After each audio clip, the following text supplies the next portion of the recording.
صارت موديل بس موديل حلال. يا جماعة عم تلبس شغلات محتشمة. برافو سارة.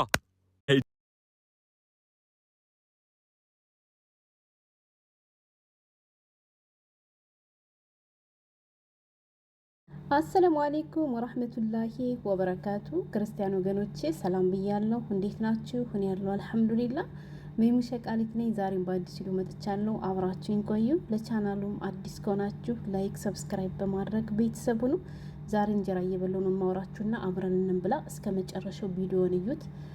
ሰሞኑን የሀገሬ ልጆች ማለት ነው እኔ የሚወራው ሁሉ ብታዩት እኔ እውነት የት ነው ያለው እኔ አሁን ዱባይ ውስጥ ኖርኩ ወይ ምናምን እንድላ ያደርገኛል። እና ስለዚህች ልጅ አሁን ቀደም ሲል ማለት ነው ቀንጨባ አድርጌ ስላስደመጥኳችሁ ልጅ ስለሷ ልነግራችሁ ነው። ብዙዎቻችሁ በእርግጠኝነት ሰምታችሁ ይሆናል፣ ግን ያልሰማችሁ ካላችሁ በዚህ አጋጣሚ ልንገራችሁ። አረብ ይወደኛል ብላችሁ የምታሽቃብጡ ከአረብ ጋራ ያልሆነ ግንኙነት ውስጥ የምትገቡ ያኔ ስላችሁ በቃ ልክ እንደ ቤተሰብ ያቀረቡን መስለን የውስጣችን ሚስጥራችን አውጥተን የምናወራ ምናምን ልጆች ካለን ማቆም አለብን። እውነቴን ነው የምላችሁ፣ ከዚህች ልጅ መማር አለብን ወላሂ። ይች ልጅ እንግዲህ ከአንዲት አርቲስት ቤት እዚህ ዱባይ ውስጥ ነበር ተቀጥራ የምሰራው ማለት ነው። እና እውነት ለመናገር በጣም ጥሩ ሰዎች ናቸው ስሰራባቸው የነበሩት። እኔ ይችን ልጅ የማውቃት ከአመት ወይ ከሁለት አመት በፊት ነው። የክርስቲያኖች የሆነ በዓል ሆኖ ከኢጃዛ ወጥታ ያንን በዓል አክብራ ስትመለስ ቆንጆ የናች ልጅቱ ብቻት ማለት በጣም ነው የምታምረው። ቁመናዋ ምናምን ታምራለችና ከዛ ኢጃዛ ቆይታ ስትመለስ ወደ ቤት እነሱ ወጥተው አቀባበል ሲያደርጉላት አይቼ በዚያን ሰዓት ነበር የፈመሰችው እሷና መነጋገሪያ ሆና ነበር እውነት ለመናገር ማለት ነው ልጅቱ። ገብቷቸዋል። እና ሰዎቹ ጥሩ አላደረጉላት ምናምን አላቸው። በጣም ጥሩ ሰዎች ናቸው። በጣም በብዙ ነገር ራሱ ያግዟት ነበረ። አይፎን ስልክ ሁሉ ስጦታ ሲሰጧል፣ ልደቷን ሲያከብሩላት፣ ሜካፕ ስትሰራ፣ ጸጉሯን ስትሰራት፣ ብቻ ያው ልክ እንደ ቤተሰብ ሆና ነው ከዚያ ቤት የኖረችው ማለት ነው። እስካለች ድረስ ምንም ነገር አላስከፋትም። ገብቷቸዋል። ኑራለች። እሷም ደግሞ ጥሩ ሆና አገልግላቸዋለች። ምክንያቱም ስላገለገለቻቸው እንጂ ያስቀምጧት፣ ባታገለግላቸው ኑሮ እመኑኝ ማለት ነው ከዚያ ቤት አያስቀምጧትም ነበር። ገብቷቸዋል። ከዛ ይች ልጅ ከዚያ ቤት ተመችቷት እሷም ስትሰራ እነሱም ሲያሰሯት ከኖር በኋላ ያው ሰው ባለበት አይቀጥልም አይደለ? መቼም ሰዎች ነንና ዛሬ እንደዚህ ዝቅ ብለን የምንሰራው ነገ የተሻለ ቦታ ላይ ለመገኘት ነው አይደለ? ስለዚህ እቺ ልጅ አንድ ጥሩ ቁመና አላት፣ ሁለት ደግሞ ፌመስ ነች። ስለዚህ ይሄን እድል ተጠቅሜ ከመዳም ቤት ስራ ወጥቼ ሌላ የተሻለ ስራ መስራት እችላለሁ አሁን ባለሁበት ሁኔታ ላይ ትልና ከዛች አረብ ቤት ትወጣለች ማለት ነው። ገብቷችኋል?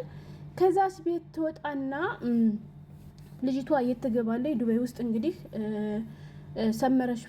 ሰመረ ሽፎን የሚባለውን ታውቁት ይሆናል ብዙዎቻችሁና የእንትና የብሬክስ አበሻ ወይ ሚስት መሲ ከምሰራበት ከነሱ ጋር ተቀጥራ ሽፎን መሸጥ ምናምን እንደዚህ ልብሶችን ማስተዋወቅ ምናምን ከዛ ስራ ገባች ማለት ነው። በእርግጠኝነት ብዙዎቻችሁ ቪዲዮን አይታችሁታል፣ ስለ ልጅቱ ታሪክ ሰምታችኋል ምናምን ነገር ማለት ነው። ከዛ ገብታ እያስተዋወቀች ምናምን ነገር ስራዋን እየሰራች ነው። ሊብ ትገባለች። ያው የኦንላይን ስራ ብዙ የሚሰራው በሊብ ስለሆነ ማለት ነው። እና ብታዩ አንድ ወላሂ ልጅቱ ብታት በጣም ጨዋ ልጅ ነች። እሺ ምንም አፋ ሰው አይነካም። እንደዚያ ሁሉ እየሰደቧት የኛ ልጆች ለምን መልስ አሰጭ ምናምን እያሏት ራሱ ምንም አይመስላትም። እሷ ትኩረት የምታደርገው ስራዋ ላይ ብቻና ብቻ ነው። በጣም ጀግና ልጅ ነች ማለት ነው። ገብቷቸዋል። በቃ ድምጧ አትሰማም። እንደ ሀታ ወታ እንኳን ልብሱን ስታስተዋውቅ እንደ ሌሎች ወታ ምናምን ጭፈራ ምናምን የለም። ወዝ ብቻ ለስራዋ ያክል እንጂ በጣም ስርዓት ያላት በጣም ደስ የምትል ልጅ ነች ልጅቱ ማለት ነው። ከዛማ እንደዚህ አምሮባት ከድሮም ትበልጣታለች በቁንጅና ሲጀምር ከአረቧና ከዚች የምታምረው ከአርቲስቶች ነች የምታምር ወላሂ በቁመና በምንም በጣም ነው የምታምር። ያቺ በስንት አርቲፊሻል ነው እንደዚያ ሆና ወደ ሚዲያ የምትወጣው ማለት ነው። ከዛ እንደዚህ ሁና ስታያት አልቻለችም እና ወጣችና ቪዲዮ ሰራችባት። ሰረቀችኝ ትላለች፣ ሰርቃይ ነው ሄደች ምናምን ትላለች። ከዛ በሌሎች ባረቦች ደግሞ ስሟን ታስጠፋታለች ማለት ነው። ከዛ መጀመሪያ ላይ ቪዲዮ ስትሰራ እኔ በጣም ነበር የምወዳት፣ በጣም ነበር የለመድኳት። ጥላኝ ትሄዳለች ብዬ አንድ ቀን ማስቤ ማላውቅ ምናምን ነበር እያለ መጀመሪያ ጥሩ ቪዲዮ ነበር የሰራችው። ከዚያ ግን ስታያት በቃ አልቻለችም እና በየቀኑ ልጅቱ ማስታወቂያዎችን ስለምሰራ እንደዚህ የቀሚሶችን የሽፎን ማለት ነው። ከዚያ ስታያት ስሟ ሳራ ነው እና ሳራ በቃ ሞዴል ሆነች እኮ ምናምን እያሉ ሙድ ይዙባታል። ደግሞ ምንም ሞዴል ለመሆን ደግሞ የሚያግዳት የለም። ለምን ብትሉ ልጅቱ በጣም ቆንጆ ነች። ታውቃታላችሁ። ከዛ ላችኋለሁ ሊብ ስትገባ እንዴት ያሰሯት፣ ቪዲዮ ስትሰራ እንዴት ያሰሯት። እነማን አረቦቹ እየመጡ እየተሳደቡ ማለት ነው። ወላይ ግን ደግሞ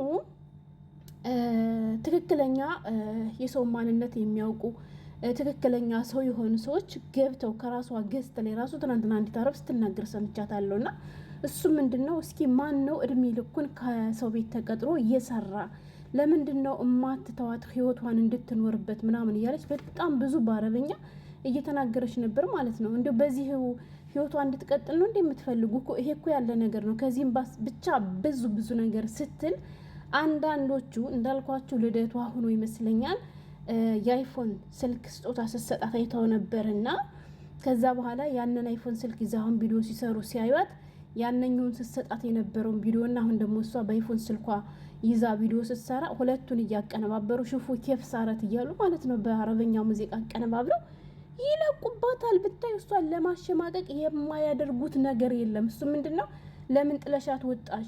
ሲፈልጉ 50,000 ድርሃም ሰርቀሻን ይወጣሽ ይላሉ። ሲፈልጉ እንዲያደርገሻን ይላሉ። ሲፈልጉ በሷ አይፎን እኮ እንደዚህ ምዘንጭ ይሏታል። እንደው የማይሏትን ጠይቁ። ወላይ እና ሁሉ ጊዜ እነሱ ሸቃሎቹን እንድርቀን ነው እንደምንፈልገው። ከነሱ የተሻለ ስራ እንትን መርጠን ወይንም ደግሞ አግኝተን ስራ ደስ አይላቸውም ማለት ነው እንዴ? አረብ ይወደኛል ማለት ይሄ ነው እንዴ? ለምን ብትሉ አሁን አንዲት ይች አረብ የራሷ ልጅ ወይ የራሷ እህት ብትሆን የተሻለ ቦታ ላይ ስትገኝ የበለጠ ደስ ሊላን ነበር እንጂ እሷን ስሞታ ልታጠፋ አትችልም ነበር አይደለ? ስለዚህ ወዳት ነበር ምናምን እያለች የምትቀደደው ውሸቷን እንጂ እውነቷን እንዳልሆነ ለመረዳት ቻልኩኝ። እናማ የሀገሬ ልጆች አረብ ይወደኛል ብላችሁ አታሽቃብጡ። ከነሱ ጋር ያላችሁን ግንኙነት በቅጡ አድርጉት።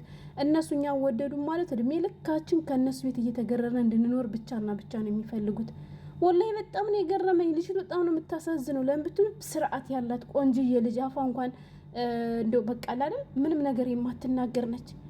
እና በጣም ገረመኝ እንዳለ በቃ እሷን ለማሸማቀቅ በየቪዲዮ ስሯ በየሊባ እየመጡ ከእሷን ብሶ ደግሞ ምርት ይዝባታለች ማለት ነው። ሳረት ሞዴል እንዴ ከሞዴልም ሞዴል መሆን የምትችል ልጅ ነች። እና በጣም ገረመኝና ጉድ ነው ያሰኘኝ ወላይ። ለምን ብትሉ ብዙ ጊዜ አይታችኋቸው ከሆነ አረቦች እኔ ሳረጅ እንኳን ልጅ ካገባሽ ከልጅ ቤት ልጅ ትሰሪያለሽ ምናምን እንጂ የሚሉ እኛ ልክ እንደነሱ ህይወት የሚያምረን እኛ ማግባት መውለድ የሚያምረን ሁሉ አይመስላቸውም። እና አንድ ሰው እውነት ትክክል ልጃች ልጅ ጥሩ ቦታ የሚሰጥ ከሆነ እውነት እሷ እንደምትለው የምትወዳት ከሆነ ልጅቷ የተሻለ ቦታ ላይ ስታያት እንዲሁም ሂዳ ልታስተዋውቅላት እንዲሁም ሂዳ ልታበረታታ ልትጠይቃት ሲገባት ከኔ ቤት እንደዚህ ብላ በኔ ፈምሳ ምን ትላለች? ሌላውን ተውትና ሱብሃንአላህ ተመልከቱ። ፎቶ አነሳሱ ራሱ እኮ እንደኔ ነው ከኔ እኮ ነው የተማረችው እያለች ይሄን ሁሉ ታወራለች ወላይ። እና እንደው አላህዬ እንደው ከማይሆን ሰው አጣፋችሁና ከአረቦች ጋር ስትኖሩ በቅጥ አድርጉት። በቃ ከነሱ ጋር ቪዲዮ ፎቶ ምናምን ነገር አትነሱ፣ ይቅርባችሁ። ለምን የሆነ ነገር ብሰሩ ከዚያ ቤት ወጡ ራሱ ፎቶና ቪዲዮአችሁ ስላለ ይሄ እኮ ነው እንዲህ ነበር እያሉ መቼም ቢሆን አይፋቷችሁም ማለት ነው። አሁን ከሷ ጋር የተነሳችውን ቪዲዮ እየለቀቀች እንዲህ ነበር እኮ አይፎን የሰጠችበትን እንዲህ ነበር እኮ ልደቷን ያከበረችበትን እንዲህ ነበር እኮ እያለች የማታወራው ነገር የለም። ወንዶቹ ራሱ አልጮች ማለት ነው እንዴት እንደሚያስጠሉ ወላሂ። እና እድሜ ልኳን ገረድ ሆና ትኖር እንደኛ ማማራጫተን ነው። እና አማራቢ ወደኛላችሁ አታሽቃብጡ። ባጭሩ ይሄ ነው። ሰላም ነው።